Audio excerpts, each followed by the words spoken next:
Miyulwan niya po yung paralitiko. Pwede tamong akit kaya katamong kakulangan our own paralysis kay miyaliwang paralan. Muna, pwede kang paralitiko physically.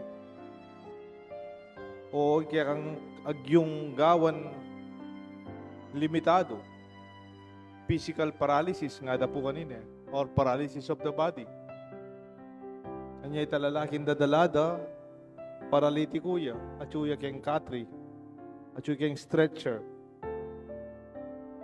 Ako man po, at kung certain level of paralysis, huling may stroke na ako, at ko pong limitation, a certain degree. Sa ilang measurement kayong makanyan eh. Kaya na akong pamanggalo, kaya nakalupa ding normal na masigan na tao. At intangan po mo naman ang kakulangan kaya katang physical, kayagyuan. Yan tanganak mo, agawa tayong buritang gawan. Lundag ka, mulay ka, nung nanamburi mong gawan. Pero ngayon kay babagal tamo, sasakit tamo. At dinlaping kasabihan, watang malambat tang makaluklok. Mo naman masanting. Kailangan tatalakad tamo. Kanita nga basa ko, sitting is the new smoking. Nung Maroccan yung sisindi, makasirang katawan.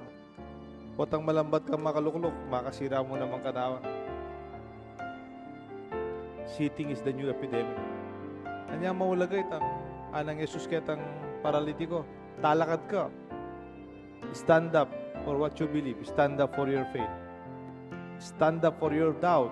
Stand up for your fear. And stand up for what you don't believe. Potang tatalakad tamo po, akit tamo, malalakaran tamo. We do not live out of dreams because we're living out of fear.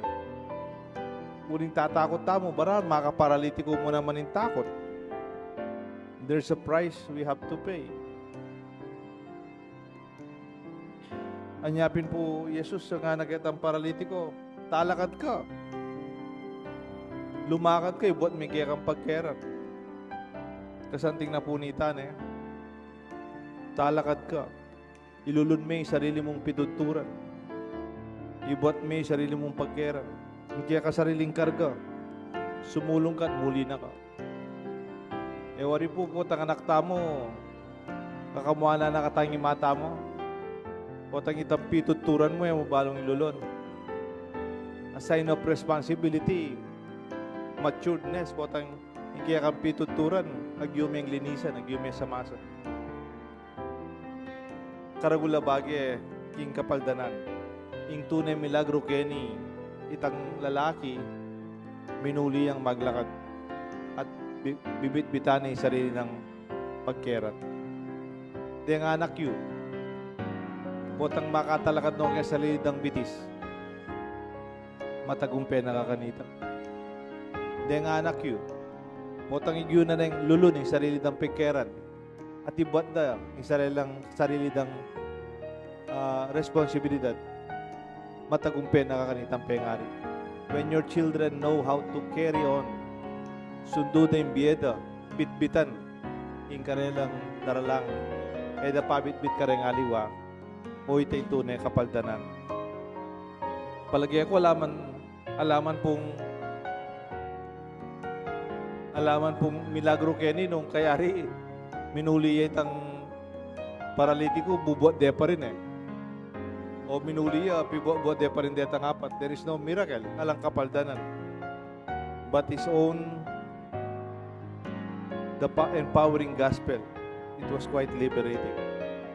At yung pangmeto nga, paralitiko naman keni, bukod kita lalaking mipaldan, dinakad. Den punggay, den eskriba. Balo yung paralitiko la naman. Bakit? Kasi, itang karelang kagiwan sopande, itang masikit, dayagawa. The scribes were numbed and cold. They did not sense the need of the paralytic for healing. Jesus was moved with pity. Jesus, may tagkilya ka panamdaman king karelang kasalpantayanan. Lalo na karetang apat na magdalang ketang paralitiko. The scribes were concerned about the technicalities of the law. To be healed is to be moved with compassion, to feel what you feel for others. Sometimes we don't have that feeling for others. We are paralyzed in sensing the needs of other people. Wala mo paralitiko, mo naman po tangalatang panamdaman ka rin aliwa. Bali po yung paralitiko, alalan daramdaman. Yan mo, may paralitiko yun, may lanan. Detang nerves mo kaya niya, ano makaramdam? May atena lang. Anya, diyang skriba, bala mo, paralitiko wala naman. Alanong daramdaman para ka rin aliwa. They're already insensitive. They're hurting themselves and hurting others too because of that. It's painful, but there should be another way than to reach out. Kasanting po tang stress. Bali po tang neng kay mi ka frozen shoulder ka. Itang emiya galawin gawan mo. Yung kailangan kanita ay galaw miyapin man. Masakit pero kailangan pantang mi paldan. Katataw yan, there is also paralysis caused by sin. Bali po yung kasalanan, mga paralitiko. All of us share this paralysis. Pwedeng sabi, Father, masikana ako man. Magsumba ako pa, makapulay ko pa. Wow. Panamdaman ko, ang panamdaman dali ng aliwa. Wow. Pero nang kay pilubluban tamo, atin tamong pamikasala, anong kahit ang pasalanan na ita, eta na makagalo kalupanin dati. Anya mo muna na sinabi kayong paralitiko, naman sige, mipalda na ka, talakat ka, muli na kali. Yung muna na sinabi kayong paralitiko, mipatawaran la, din kaya kang pamikasala. Your sins are forgiven. Pwede pinamang masikan ka, pero yung pamikasala mo, tsupake ka. Pwede pupulay ka, nakakasikan. Pero, kaya pilubluban mo, pamikakasala ka. Sin disables. Sin causes paralysis. Sin incapacitates your capacity to be happy, to be peaceful, to be graceful and gracious, generous. Sin would not allow you to reach out, to be free, and to be fulfilled by God's mercy. Ing makapagpatawad at makaulog ang kasalanan tamo, ang makapagparalitiko kay katangan, yapin ang kapatawaran ng Diyos. Lawen mo man po tang mimwa ka, o tigang kasalanan ka rin aliwa, o tigang kasalanan ay mo patawaran. Dati po tang agit may kumare, kumusta na ka? Kumusta na ka? Pero ngayon uling, nako mi sasabi, muniyata si tanggama mo, bala mo may paralitiko yan. Dati, sagli makalipat kang bali. Lumakad ka, lumipat kang bali. O, kumusta na kayo? Magpagkwento ka kaya sipin mo, o nang yan, imimwa ka. O kaya, imbot kayong pilubluban mo. Marok ka parang matsura ka rin alam mo. Nakamilakad, nakamipunta kaya sipin mong bali. You are paralyzed by the sin of others that you cannot forgive.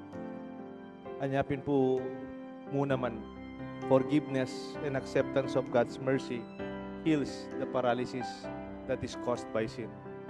Putang ko po kayo. Nano kayang karanasan yung kayang kakatang biye that makes us paralyzed? Physical? Our sense of sensitivity for others? O itang kakatang pamikasala? Then ipuri kakatang pamigunam, kakatang misa, at kakatang may papalita. Kilagyo na ningig pa, kuning anak, kuning ba ng Espiritu. Amen.